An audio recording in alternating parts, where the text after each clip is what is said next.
practices when it comes to disputing with creditors, okay? That is definitely going to be my topic of discussion. But before I get started with that, I want to ask you guys something real quick. Is this you? It might not be you. It might be, somebody you know. It might be some of your clients, okay? But it's imperative that we hold these creditors, these debt collectors. We have to start fighting back and start holding them accountable, okay? That's extremely important, because if you don't hold them accountable, guess what?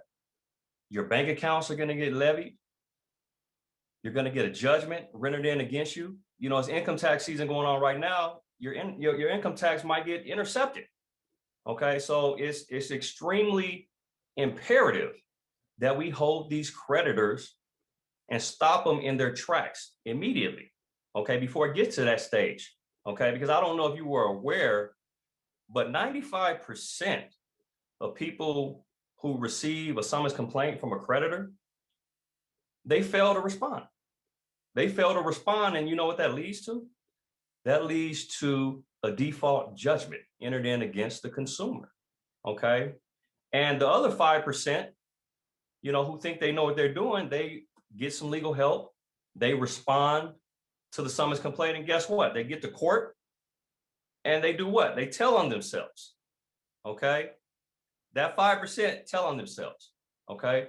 And, you can never tell on yourself, okay? Especially when you get inside that arena, okay? You have to exercise that Fifth Amendment right, right to self-incrimination, okay? So if this is you, I'm gonna show you how this will never be you again, okay? So real quick, what creditors know about you? Over 90% of Americans have no idea what their rights are under state and federal collection laws.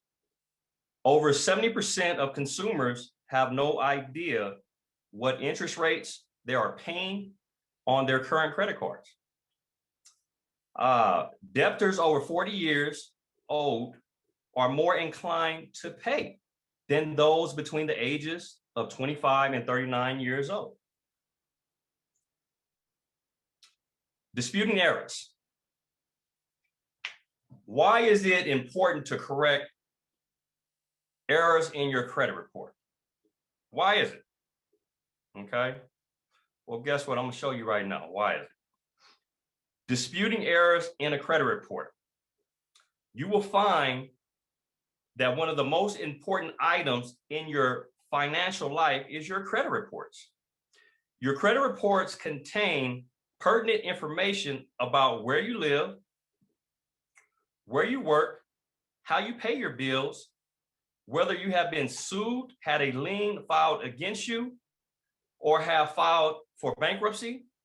There are 4 major for-profit companies known as the consumer reporting agencies. Now, I don't know if you guys knew that there was 4. A lot of people understand and know the big 3, which is TransUnion, Equifax, and Experian, but there is a 4th one. Okay, there's a new kid on the block that you guys have probably heard of, you probably haven't, and their name is called Innovis, okay? And what these agencies do is they gather and they sell information about you. Credit reports are very important in our society. This data practically determines your life, whether you can obtain a mortgage, credit cards, or other types of credit extended. Oftentimes, they can affect your ability to get insurance, employment, maybe, renting a car at Enterprise, right? Or even utilities. Running your credit, this is starting to become a requirement, okay? And it's unfortunate that we are subjected to these mishaps due to inaccurate errors reporting on our adult report card. That's right. That's right. I said it. You thought you didn't have a report card no more. You finished grade school, you finished college, and guess what? Bam, you hit 18. We have an adult report card known as the credit reporting agencies. Okay.